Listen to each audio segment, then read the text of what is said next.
వాక్యం చదువుకుందాము. లూకా సువార్త 4వ అధ్యాయము 5వ వచనం దగ్గర నుండి చదువుకుందాం. లూకా సువార్త 4వ అధ్యాయము 5వ వచనం నుండి చదువుకుందాము. నేను చదువుతాను. అప్పుడు అపవాది ఆయనను తీసుకొని పోయి భూలోక రాజ్యములన్నిటినీ ఒక్క నిమిషంలో ఆయనకు చూపించి, ఈ అధికారం అంతయు ఈ రాజ్యముల మహిమయు నీకిత్తును, అది నాకు అప్పగింపబడి ఉన్నది, అది ఎవనికి నేను ఇయ్యగోరుదునో వానికిత్తును, కాబట్టి నీవు నాకు మ్రొక్కితివా, ఇదంతయు నీదగునని ఆయనతో చెప్పెను. అందుకు యేసు, నీ దేవుడైన ప్రభువునకు మొక్కి ఆయనను మాత్రము సేవింపవలెను అని రాయబడి ఉన్నదని వానికి ప్రత్యుత్తరం ఇచ్చెను అని రాయబడింది. యేసు ప్రభు బ్యాప్టిజం 30వ సంవత్సరంలో తీసుకున్నారు. ఆయన వయసు 30 సంవత్సరాల వయసు. అప్పుడు యేసు ప్రభు బ్యాప్టిజం తీసుకున్నారు. బ్యాప్టిజం తీసుకున్న తర్వాత యోర్దాను నదిలో బ్యాప్టిజం తీసుకున్నారు. యోర్దాను నది దగ్గర నుంచి కొంచెం దగ్గరలోనే ఎరికో పట్టణం ఉంది. ఆ ఎరికో పట్టణంలో, ఆ దగ్గరలోనే ఎరికో పట్టణం దగ్గర ఒక ఎత్తైన కొండ ఉండిద్ది, చాలా ఎత్తైన కొండ. ఆ కొండ మీదకి యేసు ప్రభు ఎక్కెళ్ళారు. అక్కడ చెట్లుండో, నీళ్ళుండో, గడ్డి ఉండదు, ఏముండదు. అదొక ఎడారి లాంటిది, డెజర్ట్ లాంటిది. అక్కడికి వెళ్ళిపోయి, ఎత్తైన కొండపైకి వెళ్ళిపోయి యేసు ప్రభు 40 రోజులు ఫాస్టింగ్ ఉన్నారు. ఆయన ఏమి తినలేదు, ఆయన ఏమి తాగలేదు. 40 days ఫాస్టింగ్ ఉన్నారు. అయితే అక్కడ అడవి మృగాలు కూడా ఉంటాయి. ఇప్పటికి కూడా ఆ ప్లేస్ ఉంది. చాలామంది యూరోప్ నుంచి కొంతమంది భక్తులు ఏం చేసేవాళ్ళు అంటే, ఇప్పటికీ ఆ కొండ ఉంటే ఆ కొండ గుహల్లోకి వెళ్ళిపోయి 40 రోజులు ఏమి తినకుండా, ఏమి తాగకుండా వాళ్ళు ఫాస్టింగ్ ఉండేవాళ్ళు. అలా ఫాస్టింగ్ ఉంటే ఏమవుతుంది అంటే చనిపోతారు. ఇప్పుడు మీరు ఆ కొండపైకి వెళ్ళి చూస్తే చాలామంది డెడ్ బాడీస్ అక్కడ ఉన్నాయి. అందుకని ఇజ్రాయెల్ గవర్నమెంట్ ఏం చేసింది అని అంటే, ఆ ప్లేస్ వరకు ఎవరిని ఎక్కనీయకుండా అక్కడ ఒక గేట్ పెట్టేశారు. ఎవరు అక్కడికి వెళ్ళట్లా. కానీ యేసు ప్రభు 40 days ఫాస్టింగ్ ఉన్నారు. ఆయన ఏం తినలేదు, ఏం తాగలేదు. సాతాను యేసు ప్రభు దగ్గరికి వచ్చాడు. వచ్చిన తర్వాత చాలా విధాలుగా టెంప్టేషన్స్ చేశారు. ఒక పర్టికులర్ పాయింట్కి వచ్చేసరికి సాతాను ఏం చేశాడు అని అంటే, ఇక్కడ రాయబడింది, భూలోక రాజ్యములన్నిటినీ ఒక్క నిమిషంలో ఆయనకు చూపించి అని రాయబడింది. ఆ కాలంలో రోమన్ గవర్నమెంట్, రోమా ప్రభుత్వం వరల్డ్ సూపర్ పవర్. అప్పుడు రోమ్ యొక్క ఆర్మీని, లేదా ఆ దినాల్లో ఉన్న రోమ్ యొక్క చక్రవర్తిని, అతను అనుభవిస్తున్న ఆధిపత్యాన్ని, రోమ్ యొక్క ఐశ్వర్యాన్ని, రోమ్ యొక్క ప్రభావాన్ని చూస్తే ఎవరికైనా ఏమనిపించింది అని అంటే, ఇలాంటి లైఫ్, ఇది చాలా అద్భుతమైన లైఫ్ అనిపించింది. వాళ్ళు వరల్డ్ సూపర్ పవర్గా ఉన్నారు. అప్పుడు ఆ టైంలో సాతాను రోమ్ మాత్రమే కాదు, ప్రపంచంలో ఉన్న రాజ్యాలన్నిటినీ, వాటి మహిమను సాతాను యేసు ప్రభుకు చూపించాడు ఆ కొండ మీదే. బహుశా ఒక ఆయన ఏం చెప్పారంటే, ఆది కాండం నుండి ద్వితీయోపదేశ కాండం వరకు మోషే రాశాడు. మోషే నిర్గమాకాండం 4వ అధ్యాయం వరకే ఆయనకి ఏమీ తెలీదు. అదంతా ఆయన బాల్యంలో జరిగిన విషయాలు. మొదటి అధ్యాయము, ఆ నిర్గమకాండం 1వ అధ్యాయంలో, 2వ అధ్యాయంలో విషయాలు బాల్యంలో జరిగినాయి. అప్పుడు ఆయనకి ఏం తెలీదు. మోషే ఆదికాండం మొత్తం రాశాడు. ఆదికాండంలో ఏం జరిగింది అనే విషయము మోషేకి ఎలా తెలుసు? దానికి 2 కారణాలు ఉన్నాయి. ఒకటేంటంటే, వాళ్ళ పితరులు స్టోరీస్ లాగా మోషేకి చెప్పి ఉండొచ్చు, కానీ మోషే అప్పుడు రాయలా. మోషే సేనాయి పర్వతం మీదకి వెళ్ళి కూర్చున్నప్పుడు 40 రోజులు ఫాస్టింగ్ ఉన్నాడు. అప్పుడు దేవుడు ఈ పుస్తకాలను రాయమని చెప్పాడు. అప్పుడు మోషే ఈ పుస్తకాలు రాశాడు. కానీ పిన్ టు పిన్ మోషే వాటిని ఎలాగా రాయగలిగాడు అని అంటే, మోషేకి దేవుడు మొత్తం చూపించాడంట. అంటే ఒక తెర మీద సినిమా చూపించినట్లు ఆదికాండాన్ని మోషేకి దేవుడు మొత్తం చూపించాడు. అందుకని మోషే ఆదికాండం నుండి అది ఎలా రాయాలి అనేది మొత్తం రాసుకుంటూ వచ్చాడు. అయితే యేసు ప్రభు ఆ కొండ మీద ఉన్నప్పుడు సాతాను కూడా ఎలా చూపించాడు అని అంటే, లోకరాజ్యాలన్నిటినీ వాటి మహిమను చూపించి అవన్నీ సాతాను ఏమంటున్నాడంటే నేను నీకు ఇస్తాను అంటున్నాడు. కానీ అక్కడ ఒక పాయింట్ ఉంది, ఆ వచనం మళ్ళీ చదువుతాను చూడండి. లూకాసు వార్త 4వ అధ్యాయము 6వ వచనంలో, 6వ వచనంలో, ఈ అధికారమంతయు ఈ రాజ్యముల మహిమయు నీకిత్తును, అది నాకు అప్పగింపబడి ఉన్నది, అది ఎవనికి నేను ఇయ్యగోరుదునో వానికిత్తును అని రాయబడింది. సాతాను ఏమంటున్నాడు అంటే అది నాకు అప్పగింపబడింది, ఈ భూమి, ఈ రాజ్యాలు, ఈ మహిమ నాకు అప్పగింపబడింది, నేను ఎవరికి ఇవ్వాలనుకుంటే వాళ్ళకి ఇస్తా. యేసు ప్రభుతో ఒక డీల్ మాట్లాడుతున్నాడు. యేసు ప్రభుని ఏమంటున్నాడంటే ఆ తర్వాత వచనంలో, కాబట్టి నీవు నాకు మ్రొక్కితివా, ఇదంతయు నీదగునని ఆయనతో చెప్పెను అని అంటున్నాడు. ఇక్కడ గ్రీక్ భాషలో మ్రొక్కితివా అనే దానికి ఏం వాడారు అంటే ప్రోస్కూనియో. ప్రోస్కూనియో అంటే ఏంటంటే ప్రోస్, కైన్యో, ఈ రెండు పదాలను కలిపితే ప్రోస్కూనియో అవుతుంది. ప్రోస్ అంటే ఏంటంటే ఒక మనిషి భూమి మీద ఇలా సాష్టాంగపడాలి, దాన్ని ప్రోస్ అంటారు. కైన్యో అంటే ఏంటంటే ఈ నాలుకతోటి ఆ దేన్నైతే నాకుతారో దాన్ని కైన్యో అంటారు. ముద్దు పెట్టుకోవటం, నాకటం, ఇలా ఏది చేస్తుంది అని అంటే కుక్కపిల్ల చేస్తుంది. కుక్కపిల్ల తన యజమాని దూరం నుంచి వచ్చాడు అనుకోండి, డ్యూటీ నుంచి వచ్చాడు, పరిగెత్తుకుంటూ వెళ్ళిపోయి ఆ కాలు నాకటం, చెయ్యి నాకటం ఇలా చేస్తుంది. సాతాను యేసు ప్రభు దగ్గరికి వచ్చి, ఆయన ఫాస్టింగ్ ఉన్నారు, 40 days, ఏం తినలా, ఏం తాగలా. యాక్చువల్గా ఉపవాసం ఉంటే పరలోకం కనపడాలి, దేవుడు మాట్లాడాలి, దేవుడు రావాలి, దేవుని ఏంజిల్స్ రావాలి, పరలోక సంబంధమైన కార్యాలు జరగాలి. యేసు ప్రభు ఏం తింటలా, ఏం తాగట్లా, అలాగే ప్రేయర్లో ఉంటున్నారో, ఆ ఫాస్టింగ్లో కనిపెడుతున్నారో, ఏం చేస్తున్నారో తెలియదు, ఒంటరిగా ఉన్నారు, ఉపవాసంలో ఉన్నారు. ఆ పర్టికులర్ టైంలో సాతాను వచ్చి ఏం చెప్తున్నాడు అని అంటే, నువ్వు నా దగ్గర ఇట్లా సాగిలపడాలి, అంటే నా పాదాల దగ్గర సాగిలపడాలి, నీ నాలుక, నీ పెదవులు వచ్చి నా నా పాదాలని తాకాలి. ప్రోస్కూనియో, మ్రొక్కితివా.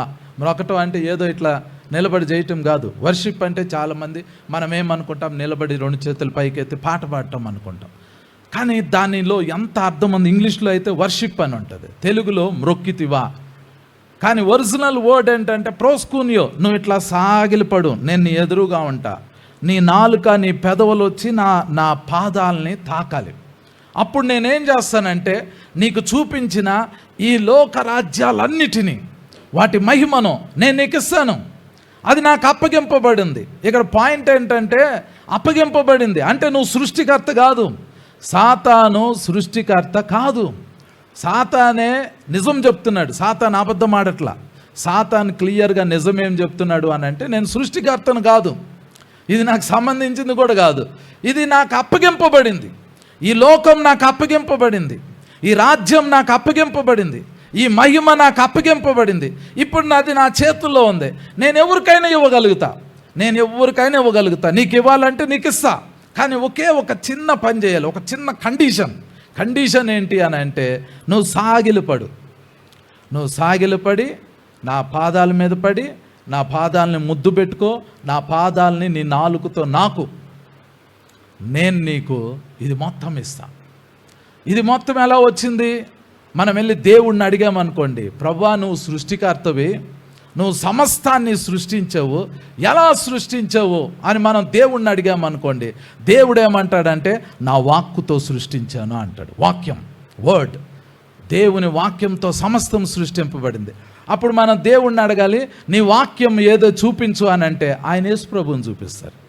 అంటే ఇండైరెక్ట్గా ఏంటంటే సృష్టికర్తని సాతాను ఏం అడుగుతున్నాడు అంటే, శరీరధారిగా వచ్చిన సృష్టికర్తని నువ్వు ఇప్పుడు సాగిలపడు, లీగల్గా ఇప్పుడు ఇది నీది కాదు, లీగల్గా ఈ భూమి నీది కాదు, ఈ రాజ్యం నీది కాదు, ఈ లోకం నీది కాదు, ఈ మహిమ నీది కాదు, ఇది నాకు అప్పగింపబడింది, ఇది నేను ఎవరికి ఇవ్వాలి అని అనుకుంటే వాళ్ళకి నేను ఇచ్చేస్తా లీగల్గా. ఇప్పుడు దేవుడు సాతాన్ని ఒక దెబ్బ కొట్టేసి రాజ్యాన్ని తీసేసుకోవచ్చు. కానీ అప్పగింపబడింది.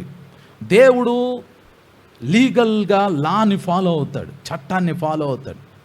దేవుడు భూమిని సృష్టించాడు, భూమి మీద ఉన్న సమస్తాన్ని సృష్టించాడు, ఆదాముని సృష్టించాడు. ఆదాంతో చెప్పాడు, ఇది మొత్తం నీకే ఇస్తున్నా, నువ్వు దీన్ని పరిపాలించు, దీని మీద డొమినియన్, ఏలు, పరిపాలించు, లోపర్చుకో, ఇది నీదే అని చెప్పి దేవుడు పరలోకం వెళ్ళిపోయాడు. ఇప్పుడు ఈ భూమి ఆదాము మొదటి రోజు, అంటే ఆయన సృష్టింపబడిన తర్వాత, ఆయన శరీరధారిగా ఆదాము సృష్టింపబడిన తర్వాత ఫస్ట్ డే ఆయన లోకాన్ని చూశాడు, లోకంలో ఈ భూమిని చూసాడు, భూమిలో ఉన్న సృష్టి మొత్తాన్ని చూశాడు. ఇప్పుడు భూమి మొత్తం ఆదాంకి అప్పగింపబడింది, ఆదాం చేతుల్లో ఉంది. ఆ మొదటి గంట ఆదాము ఎంజాయ్ చేశాడు. కానీ ప్రాబ్లం ఏంటి అని అంటే, ఆదాము అవ్వ ఈ భూమి మీద ఉన్నప్పుడు దీనికి వాళ్ళు డొమినియన్ చెయ్యాలి, అంటే ఏలుబడి చెయ్యాలి, వాళ్ళ చేతుల్లోనే ఇది ఉండాలి.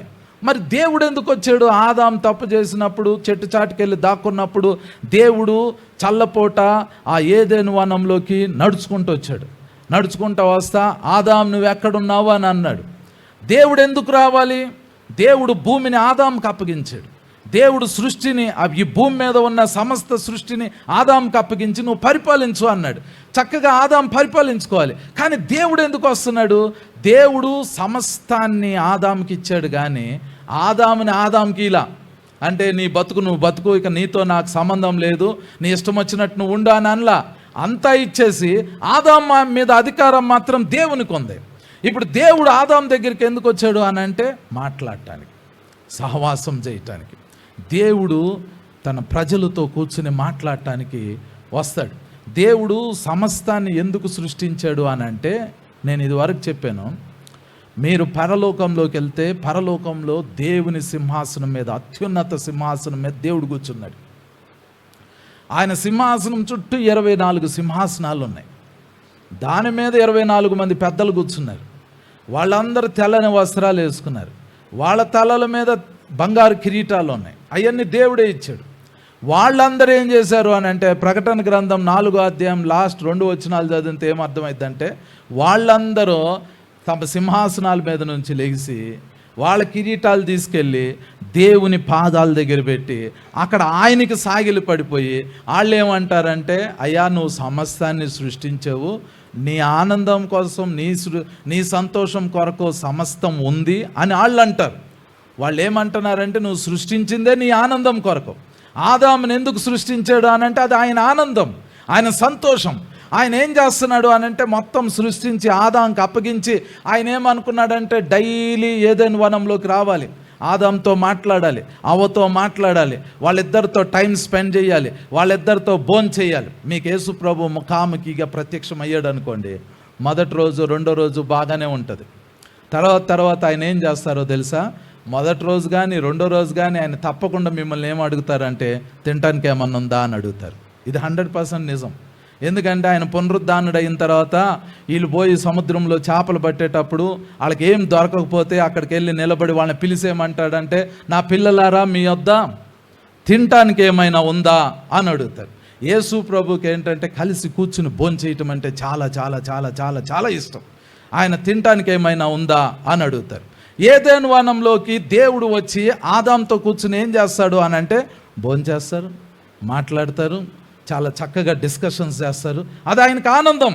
ఆయనకు పరలోకంలో ఉండటం పెద్ద ఇంట్రెస్ట్ లేదు, దేవదూతలతో ఉండటం పెద్ద ఇంట్రెస్ట్ లేదు.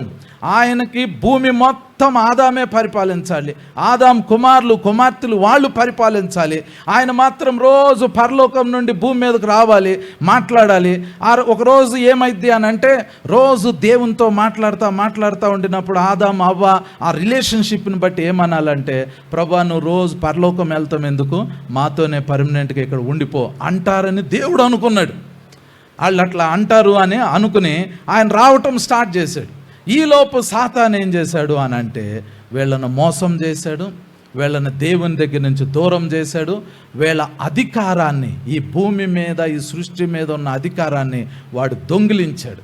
అందుకనే యేసు ప్రభు 40 days ఫాస్టింగ్ ఉన్నప్పుడు వాడు వచ్చి ఏమంటాడు అని అంటే, ఇవన్నీ నాకు అప్పగించలా, వాడు ఆదాముని మోసం చేశాడు, అవ్వని మోసం చేశాడు, వాడు అధికారాన్ని దొంగిలించాడు, రాజ్యాన్ని దొంగిలించాడు, ఆదాంకి దేవునికి మధ్య ఉన్న రిలేషన్షిప్ని వాడు నాశనం చేశాడు. యేసు ప్రభు చెప్పారు యోహాను సువార్త 10:10లో, దొంగతనం చేయటానికి, నాశనం చేయటానికి, హత్య చేయటానికి వస్తాడు. వీడు ఏదైనా వనంలోకి వచ్చిందే మోసం చేశాడు, హత్య చేశాడు, దేవునితో ఉన్న రిలేషన్షిప్ని నాశనం చేశాడు, వారి ఆత్మల్ని హత్య చేశాడు. ఇప్పుడు యేసు ప్రభు దగ్గరికి వచ్చి అంటున్నాడు, నువ్వు ఇప్పుడు నా ముందు ఇట్లా సాగిలపడి నీ పెదవులు వచ్చి నా పాదాలని తాకితే, నీ నాలుక వచ్చి నా పాదాలని ముద్దు పెట్టుకుంటే, నేను నీకు ఈ లోకరాజ్యాలన్నిటినీ వాటి మహిమను నీకు ఇచ్చేస్తా అని యేసు ప్రభుతో అంటున్నాడు. ఇప్పుడు సాతానికి ఏం కావాలి అని అంటే, భూమి అవసరం లేదు, ఈ సృష్టి అవసరం లేదు. సాతానికి ఏం కావాలి అని అంటే ప్రోస్కూనియో, వర్షిప్. ఆడికి మొక్కాలి, ఆడిని ఆరాధన చేయాలి, వాడికి సాగిలపడాలి. నీ బంగారం సాతానికి అవసరంలా, నీ ఆరోగ్యం సాతానికి అవసరంలా, నీ కుటుంబం సాతానికి అవసరంలా. సాతాన్ నీ దగ్గర నుంచి కోరుకుంటున్నది ఏంటి అని అంటే వర్షిప్, ఆరాధన. వాడు యేసు ప్రభు దగ్గర అడిగింది, కోరుకున్నది ఏంటి అని అంటే వర్షిప్, ఆరాధన. నువ్వు నన్ను ఆరాధన చేయాలి, నాకు ఆరాధన చేయాలి, నాకు సాగిలపడాలి. ఇది సాతాను ప్లెయిన్గా డైరెక్ట్ డిమాండ్ చేసేసాడు. యూ మస్ట్ వర్షిప్ మీ. ఈ భూమి మీద ఉన్న సమస్త మనుషుల దగ్గర నుంచి సాతాను ఏం కోరుకుంటున్నాడు అని అంటే వర్షిప్, ఆరాధన. దానికోసం ఏదైనా ఇస్తాడు. వాడు దొంగిలించింది, వాడి దగ్గర కలిగి ఉన్నది, వాడు ఏదైనా ఇవ్వటానికి ఇష్టపడుతున్నాడు. ఐ విల్ గివ్, నేను ఇచ్చేస్తా.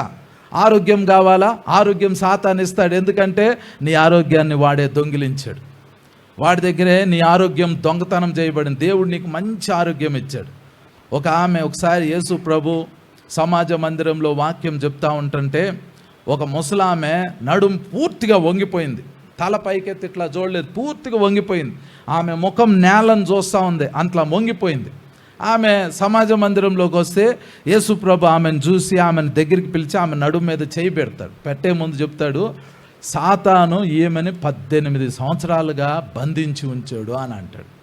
యేసు ప్రభు చేయి పెట్టి ఆ కట్లను విప్పితే ఆమె స్ట్రైట్గా నిలబడింది. ఒక్క నిమిషంలో స్ట్రైట్గా నిలబడింది. సాతానే ఆమె ఆరోగ్యాన్ని దొంగిలించాడు.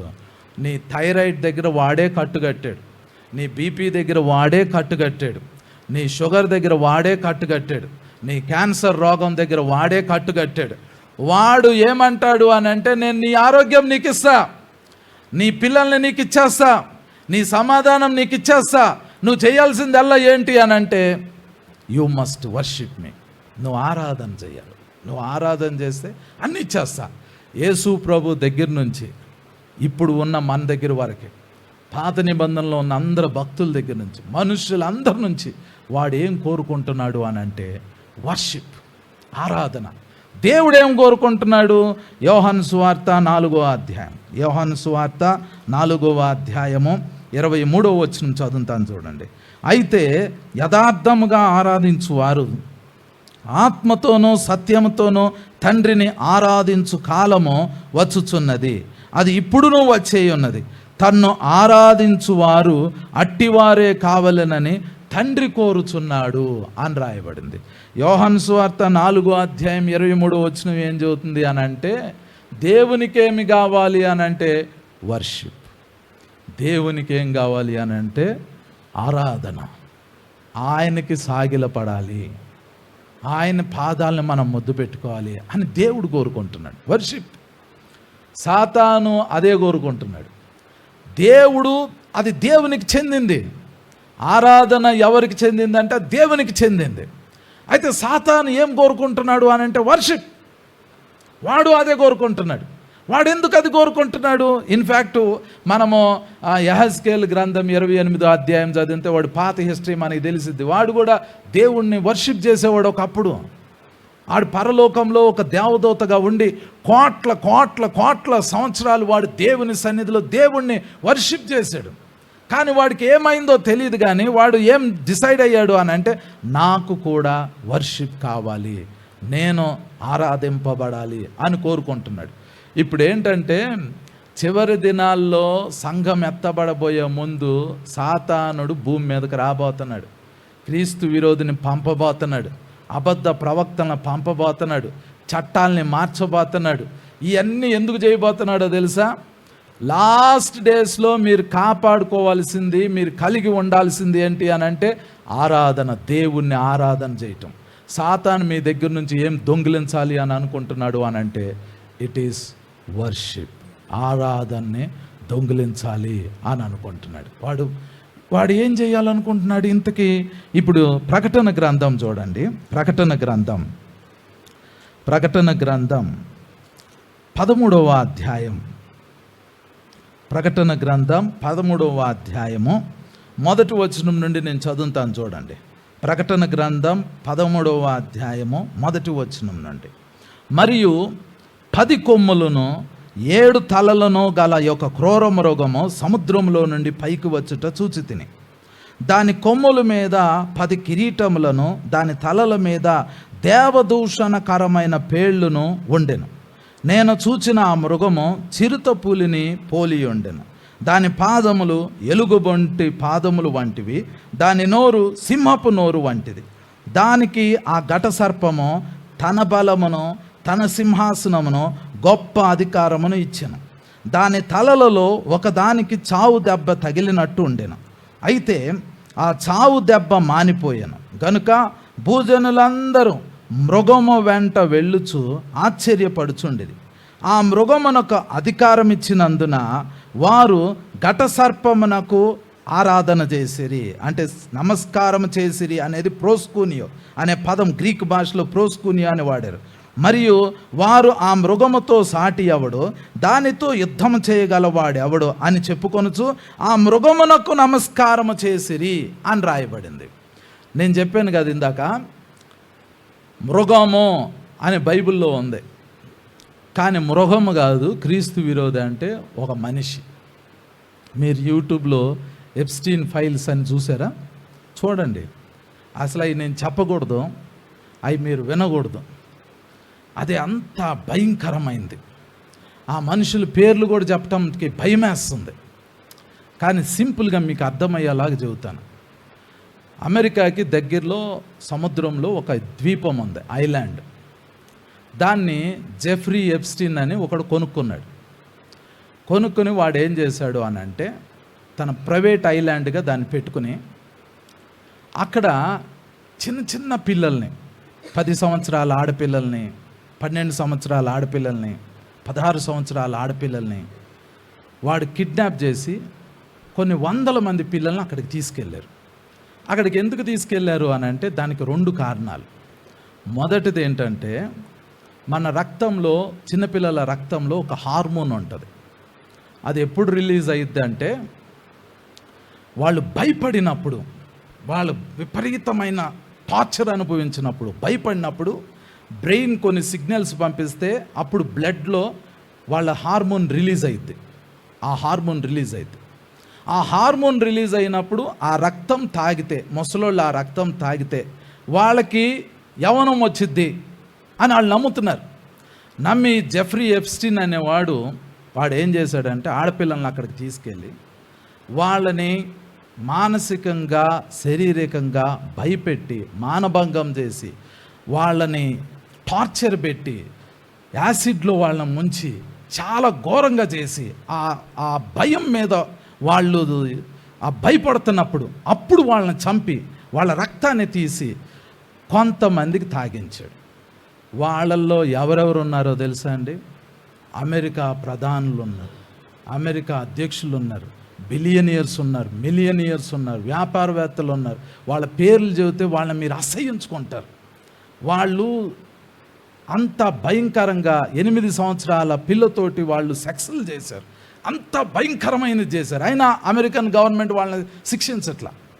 వాళ్ళని ఇప్పుడు ఏమంటున్నారంటే మృగాలు, వీళ్ళు మనుషులు కాదు, వీళ్ళు మృగాలు అంటున్నారు. అసలు 13వ అధ్యాయం, ప్రకటన గ్రంథం 13వ అధ్యాయం బైబిల్ చెబుతుంది వాడు ఒక క్రూరమైన మృగం, వీళ్ళు చేసింది కాదు, ఇంకా భయంకరమైన క్రూరమైన మృగం ఒకడు రాబోతున్నాడు. వాడిని ఎవరు పంపించబోతున్నారు అంటే యాంటీ క్రైస్ట్ అనే వాడిని సాతాను పంపించబోతున్నాడు. వాడు సూటు బూటు వేసుకుని చాలా అద్భుతంగా ఉంటాడు, కానీ వాడు క్రూరమైన వాడు. వాడికి ఏం చేయబోతున్నాడంటే సాతాను తన బలాన్ని, తన అధికారాన్ని ఇవ్వబోతున్నాడు. సాతాను తన బలాన్ని, తన అధికారాన్ని యేసు ప్రభుకి ఇస్తానంటే యేసు ప్రభు దాన్ని గద్దించాడు, సాతాన్ని గద్దించాడు. దేవునికి మాత్రమే సాగిడ పడాలి అని చెప్పాడు. అది 2000 సంవత్సరాల క్రితం జరిగింది.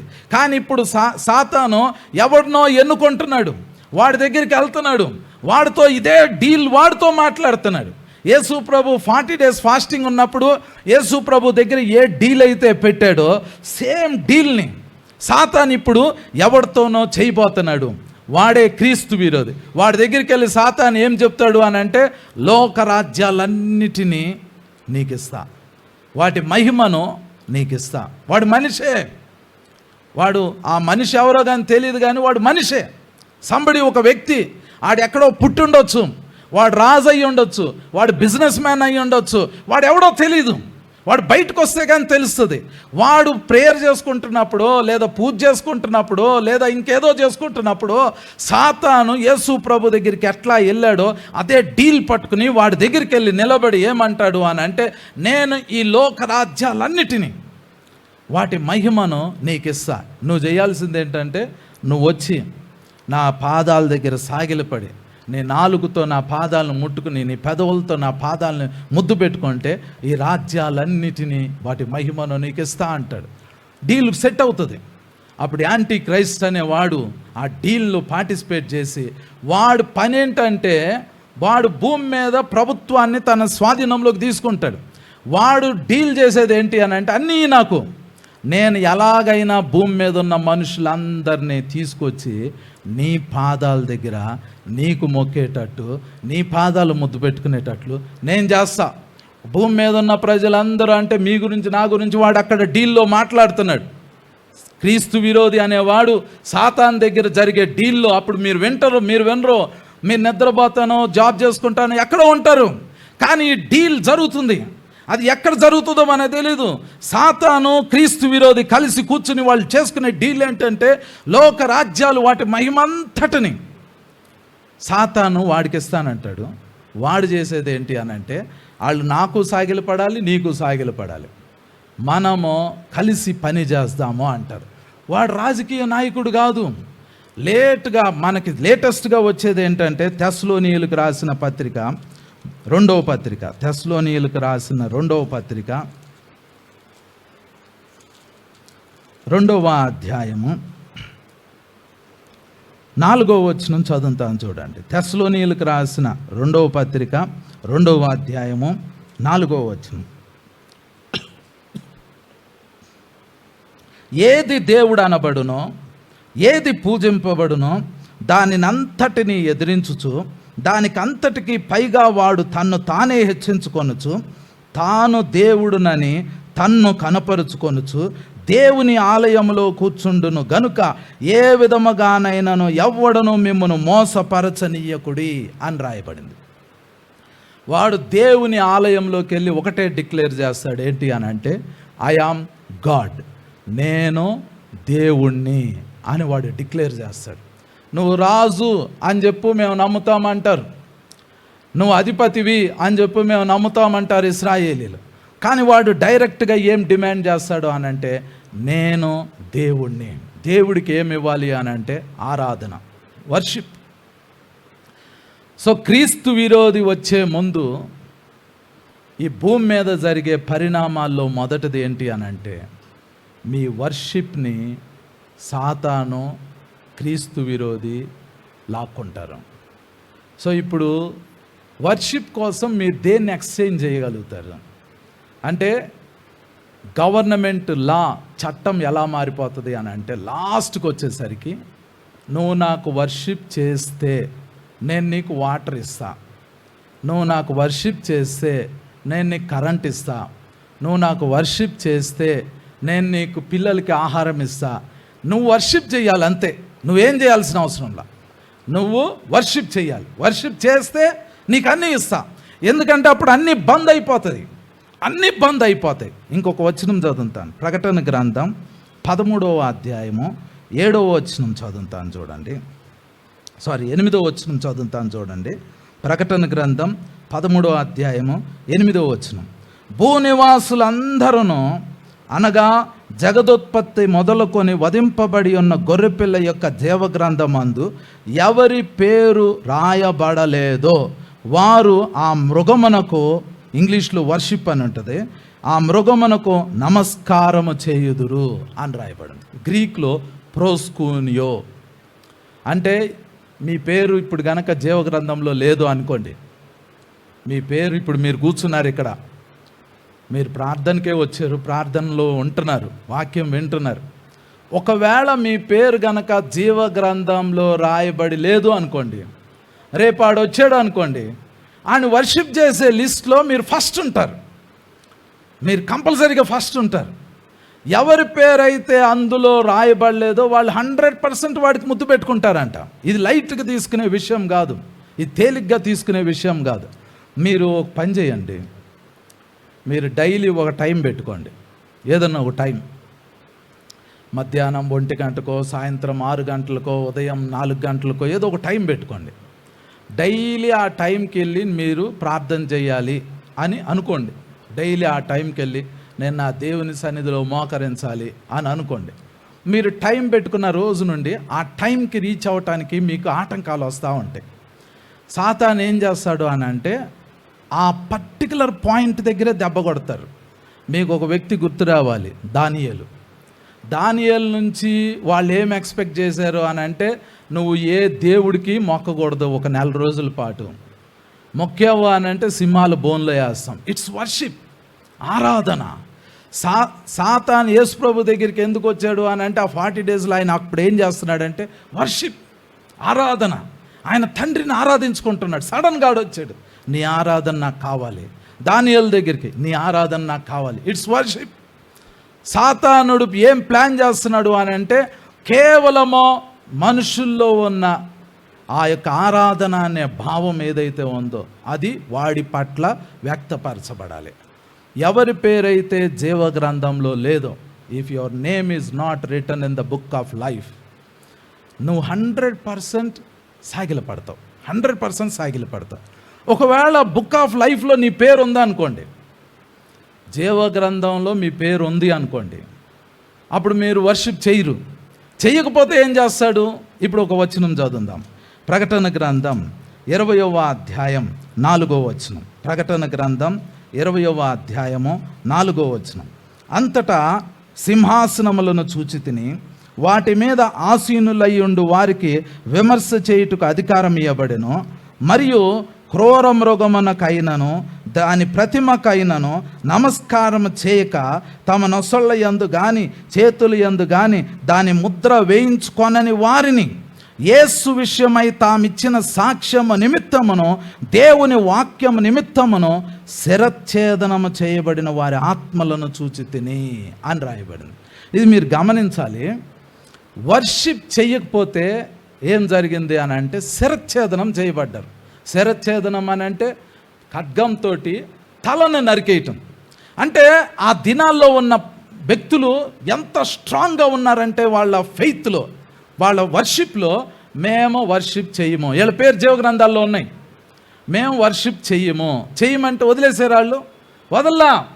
ఆ దినాల్లో ఏం జరిగింది అని అంటే, క్రీస్తు విరోధి అనేవాడు వాడు అంటాడు, సాతానికి నాకు డీల్ జరిగింది.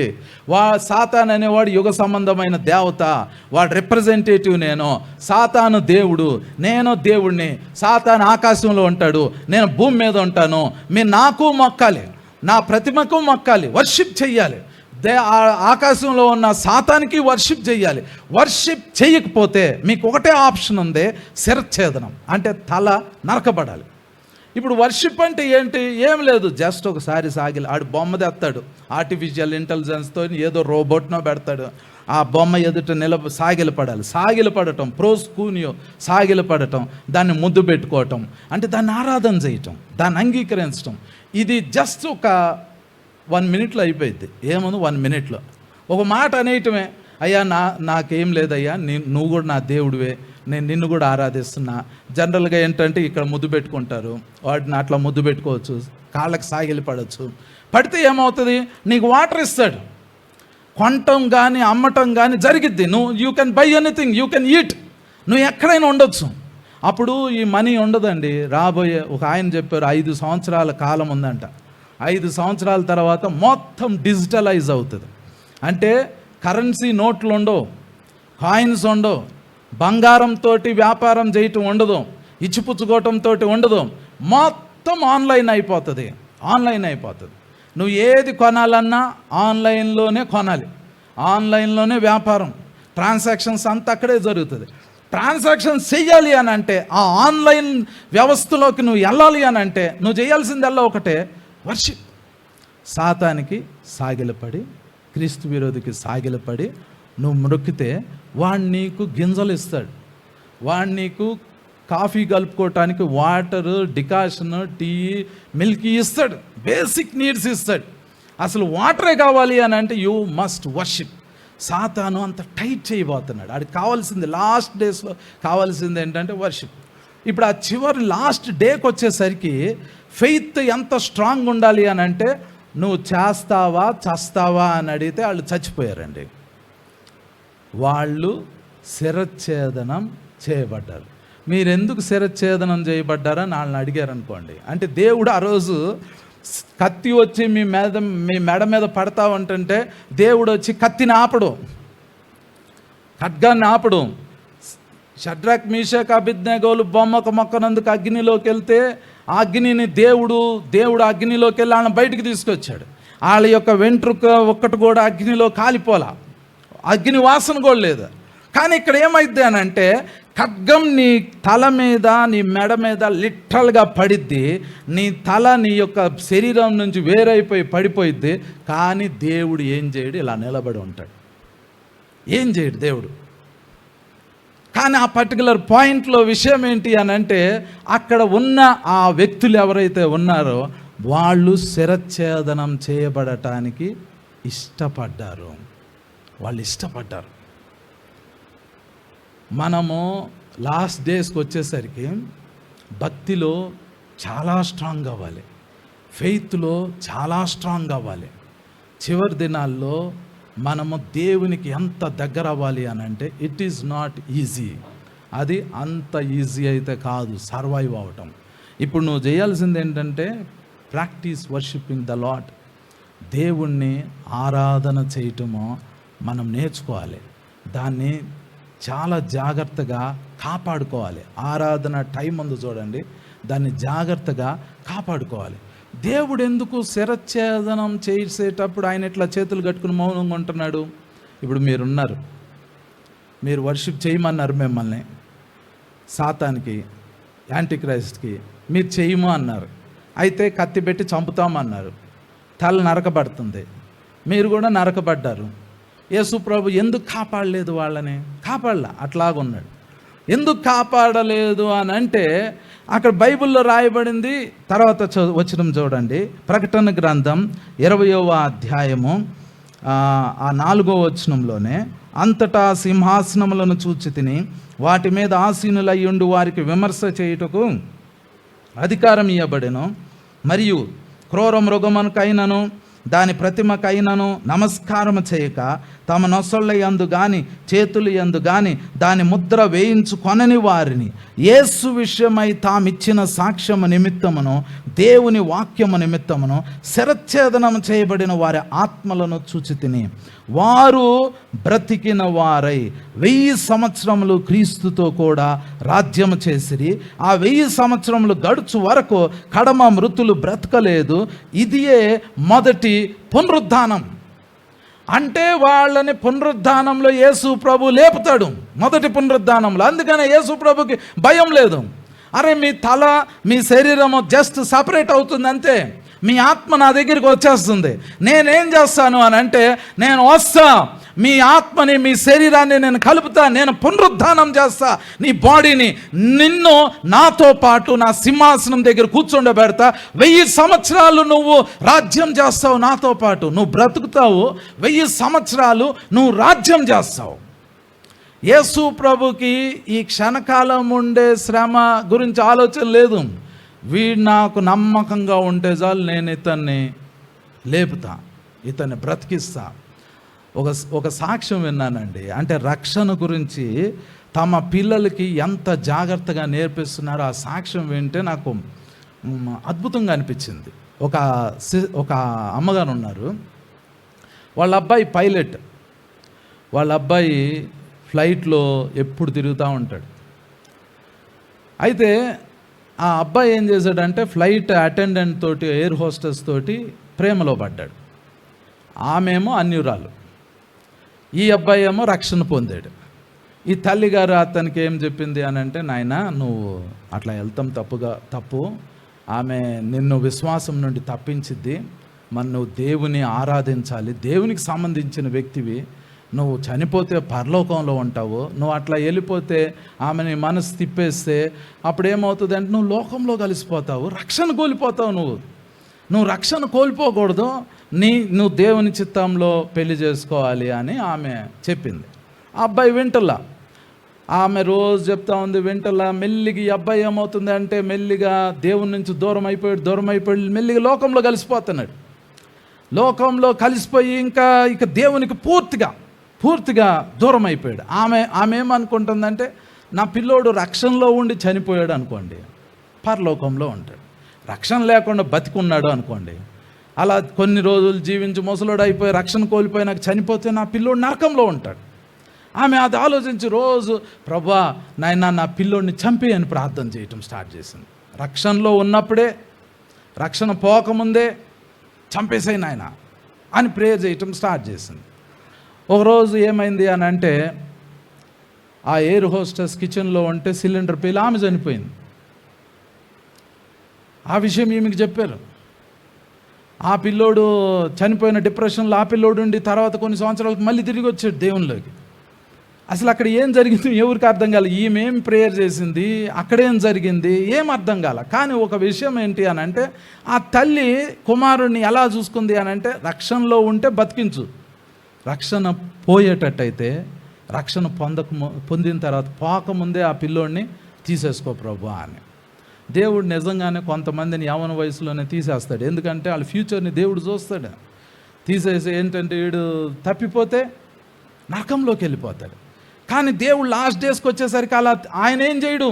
ఆయన ఏమంటున్నాడో తెలుసా? దేవుడు లాస్ట్ డేస్కి వచ్చేసరికి ప్రకటన గ్రంథం 22వ అధ్యాయం 11వ వచనం, అన్యాయము చేయువాడు ఇంకనూ అన్యాయమే చేయనిమ్ము, అపవిత్రుడైన వాడు ఇంకనూ అపవిత్రుడుగానే యొండనిమ్ము, నీతిమంతుడు ఇంకనూ నీతిమంతుడుగానే యొండనిమ్ము, పరిశుద్ధుడు ఇంకనూ పరిశుద్ధుడుగానే యొండనిమ్ము. అంటే దేవుడు యేసు ప్రభు ఏం చెబుతున్నారు అని అంటే, నీ ఇష్టం నాయన, లాస్ట్ డేస్లో నువ్వు ఉంటున్నావు, నువ్వు ఎలాంటి లైఫ్ స్టైల్ని ఎన్నుకుంటావో అలాంటి లైఫ్ స్టైల్ని ఎన్నుకుని ఎలాంటి జీవితం జీవించాలనుకున్నావు జీవించేసాయి.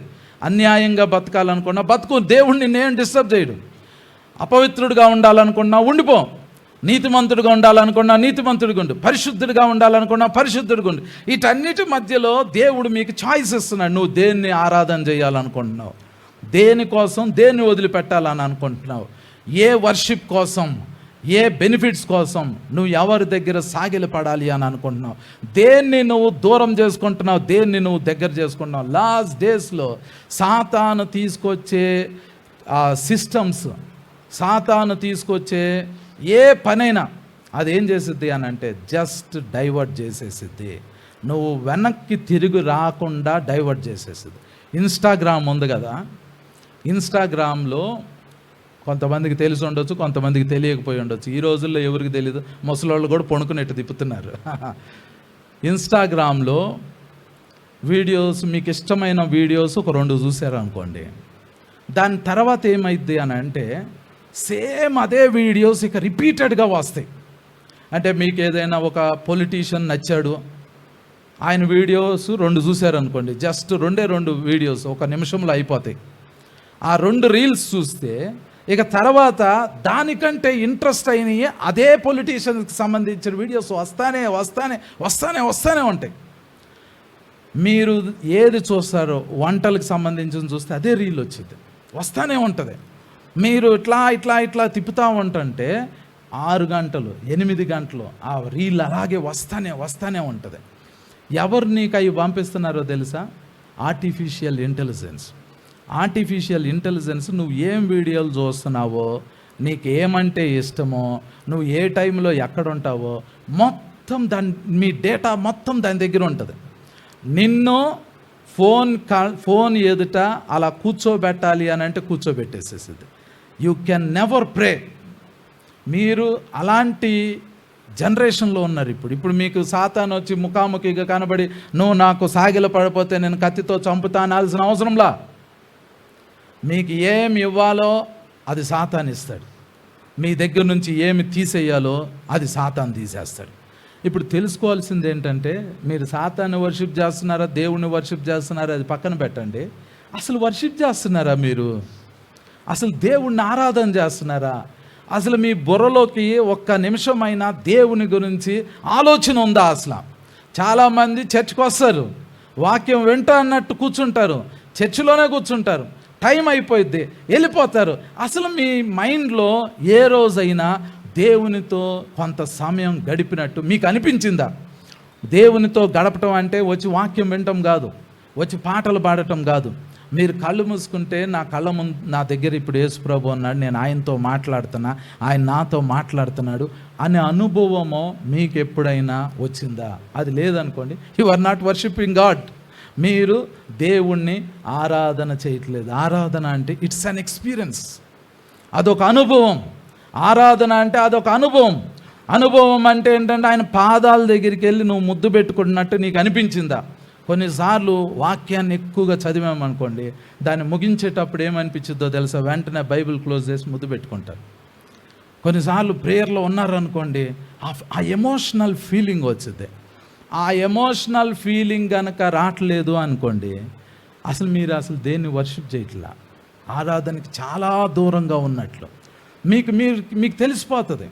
నేను అసలు ఫస్ట్ ఆరాధన చేస్తున్నానా లేదా, అంటే దేవుని ప్రెజెన్స్ని నేను నిజంగా అనుభవిస్తున్నానా, నేను దేవునికి పూర్తిగా సాగిలపడుతున్నానా లేదా అనేది మీకు అనిపించింది. బ్రదర్ భక్సింగ్ గారు ఆయన ఇంగ్లాండ్లో చదువుకోవటానికి వెళ్ళాడు. అక్కడున్న స్టూడెంట్స్ అందరూ ఏదో ట్రిప్కి వెళ్తున్నారు, ఆయన కూడా వెళ్ళాలనుకున్నాడు. కానీ ఆయన క్రిస్టియన్ కాదు. ఆయన ఏం చేశాడు అని అంటే, ఈ ఫారినర్స్ ఏం చేస్తున్నారు వాళ్ళని ఇమిటేట్ చేయటం స్టార్ట్ చేశారు. వాళ్ళు సిగరెట్ తాగితే ఈయన సిగరెట్ తాగుతున్నాడు, వాళ్ళు సూటు బూట్ వేసుకుంటే ఈయన సూటు బూట్ వేసుకుంటున్నారు, వాళ్ళు క్లబ్కి వెళ్తే ఈయన క్లబ్కి వెళ్తున్నాడు. అయితే వాళ్ళు ఒక ట్రిప్కి వెళ్తా షిప్లో ప్రయాణం చేస్తుంటే, షిప్లో సండే రోజు ఆరాధన జరుగుతుంది. వాళ్ళు వెళ్ళారని ఈయన వెళ్ళాడు. అయితే వాళ్ళు పాటలు పాడేటప్పుడు ఈయన కూర్చుని ఉన్నాడు. పాస్టర్ గారు లెగవమన్నప్పుడు అందరితో పాటు ఈయన లెగుస్తున్నాడు, మోకరించండి అన్నప్పుడు అందరితో పాటు ఈయన మోకరిస్తున్నాడు. సడన్గా ఏమైంది అని అంటే, దేవుని ప్రెజెన్స్ ఆయన్ని తాకింది. ఆయనకు తెలియకుండానే ఆయన ఏం చేశాడంటే, నోట్లో నుంచి హృదయంలో నుంచి జీసస్ జీసస్ జీసస్ జీసస్ అని పిలవటం స్టార్ట్ చేశాడు, ఇమిటేట్ చేసేటప్పుడే. ఆ వర్షిప్లో దేవుడు ఆయన్ని తాకాడు. ఆ తర్వాత నుంచి ఆయన జీవితం సంపూర్ణంగా దేవునికి ఇచ్చేశాడు. ఆయన డ్యూయల్ ఇంజనీరింగ్ చేశాడు, 2 ఇంజనీరింగ్ డిగ్రీలు ఉన్నాయి. ఇక్కడే హైదరాబాద్లో ఆయన సేవ చేస్తా 2 ఇంజనీరింగ్ డిగ్రీలు తగలబెట్టేశాడు. నేను దేవుని కోసమే బతుకుతాను అని. అంటే సంథింగ్ టచ్ హిమ్. ఆయన ఏదో తాకింది. ఆ రోజు నుంచి దేవునితో ఫెలోషిప్ చేయటం స్టార్ట్ చేశారు. గంటలు ఆయన మోకాళ్ళ మీద ఉండి ప్రేయర్ చేసేవాళ్ళు. అయ్యా నువ్వు ఎందుకు చేస్తున్నావు, అసలు ఏం జరుగుతుంది అని అంటే, నేను ఆయనతో మాట్లాడుతాను, ఆయన నాతో మాట్లాడుతున్నారు, ఆయన నేను వర్షిప్ చేస్తున్నా అంటున్నా. అంటే ఇమిటేట్ చేసినంతకాలం చేశాడు, కానీ ఒక పర్టికులర్ పాయింట్లో యెహోవాని రుచి చూశాడు. He tasted the lord. If you can not taste, మీరు గనక దేవుణ్ణి టేస్ట్ చేయలేకపోతే మీరు దేవుణ్ణి ఆరాధించడంలో చాలా దూరంగా ఉన్నారు మీరు ఆరాధన చేయటంలో. If you taste the presence of God, worship చేయటం ఏంటంటే యెహోవా ఉత్తముడు అని రుచి చూడటం. Can you taste it? మీకు అర్థమైపోతుంది నిజంగా నేను దేవుణ్ణి ఆరాధన చేస్తున్నానా లేదా అని. ఫోన్లో రీల్స్ ఎందుకు చూస్తున్నారు అని అంటే, యు ఆర్ టేస్టింగ్ ఇట్. నువ్వు దాన్ని రుచి చూస్తున్నావు. సొలొమోను ఒక అద్భుతమైన మాట చెబుతాడండి. ఆయనకు అర్థం కానివి కొన్ని ఉన్నాయి అంట, 3 ఉన్నాయి. ఆకాశంలో పక్షిరాజు జాడ ఆయనకు తెలియదంట. అంటే ఇప్పుడు ఇసుక మీద ఒక ట్రాక్టర్ వెళ్ళింది అనుకోండి, ఆ గుర్తులు ఉంటాయి. ఆకాశంలో పక్షిరాజు అలా అంటే గద్ద ఎగిరిపోయింది అనుకోండి, అక్కడ ఏం మార్క్ ఉండదు. ఏదైనా రాకెట్ వెళ్తే వెనకాల లైన్ ఉంటుంది, ఇటు వెళ్ళింది అని అనుకోవచ్చు. ఆకాశంలో పక్షిరాజు జాడ ఎట్లాగో సొలొమోనుకి తెలియలేదంట, అది ఒక మిస్టరీ. బండ మీద సర్పం యొక్క జాడ, బండ మీద ఒక పాము గనకాల పాక్కుంటూ వెళ్ళిపోయింది అనుకోండి, దాని మీద మరకలు పడవు బండ మీద, అది ఎటు పోయిందో తెలియదంట. సముద్రంలో వాడ యొక్క జాడ, సముద్రంలో వాడ ఎటు వెళ్ళిపోయిందో తెలియదు, దాని మీద మార్కు పడదు. అలాగే పురుషునితో కన్యక జాడ ఎక్కడో తెలియదంట. అంటే పురుషుడు స్త్రీ కన్యక ఎటు వెళ్ళిపోతారో ఎవరికి తెలియదు అంట. అది సొలొమోను చెబుతున్నాడు, అది ఎవరికి తెలియదు అని అంటున్నాడు. అంటే అంత టైం వాళ్ళు స్పెండ్ చేస్తారు, వాళ్ళు రహస్యంగా ఎక్కడికో వెళ్ళిపోయి టైం అంతా అక్కడ స్పెండ్ చేస్తారు. సొలొమోను ఏమంటున్నాడు అని అంటే, వాళ్ళ రిలేషన్షిప్ అంత స్ట్రాంగ్గా ఉంటుంది, వాళ్ళు డిసప్పియర్ అయిపోతున్నారు. మనం దేవునితో అంతగా దేవునితో గడపగలుగుతున్నామా? Relationship it matters. దేవునితో సహవాసం అనేది చాలా చాలా చాలా ప్రాముఖ్యమైందండి. 40 days యేసు ప్రభు ఆ కొండ మీద కూర్చుని దేవునితో రిలేషన్షిప్ చేస్తూ ఉంటుంటే వాడొచ్చి మధ్యలో నిలబడి అంటాడు, నువ్వు నాకు సాగిలపడి లోక రాజ్యాలన్నిటిని వాటి మహిమను నీకు ఇచ్చేస్తాను. నువ్వు ఆదివారం చర్చికి రావద్దు, నువ్వు కంపెనీకి రా, లేకపోతే నీ ఉద్యోగం పీకేస్తాను. నువ్వు ప్రేయర్ చేస్తే నీతో నేను ఉండను, నువ్వు నన్ను వదిలిపెట్టి వెళ్ళిపో అని ఫ్యామిలీ మెంబర్స్ అంటారు.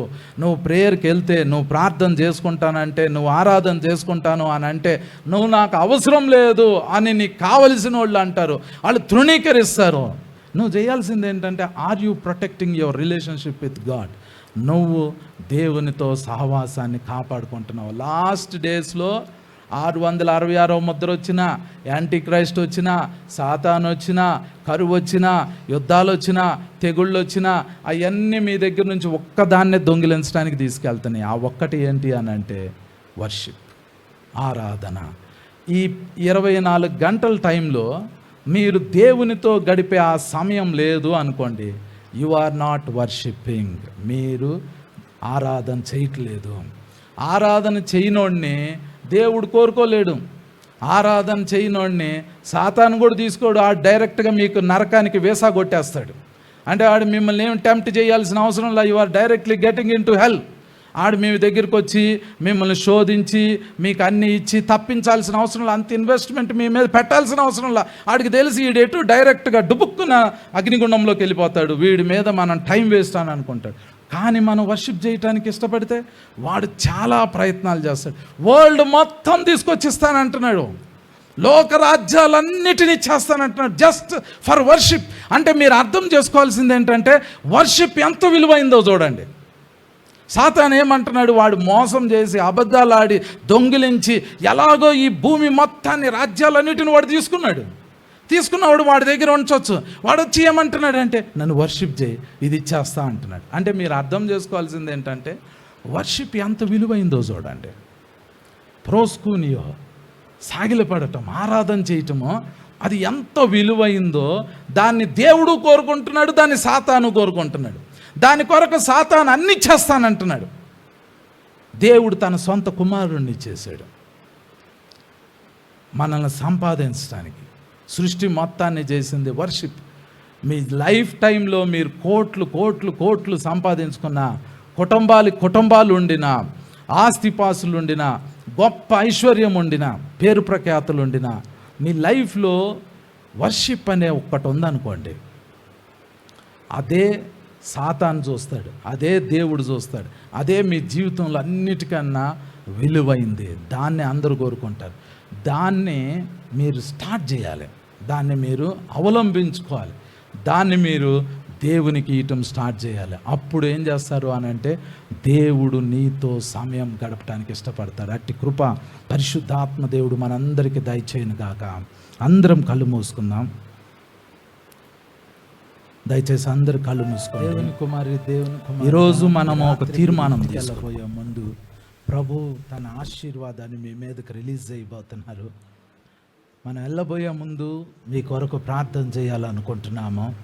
మీకేం కావాలో అది యేసు ప్రభుని ఇప్పుడు అడగండి.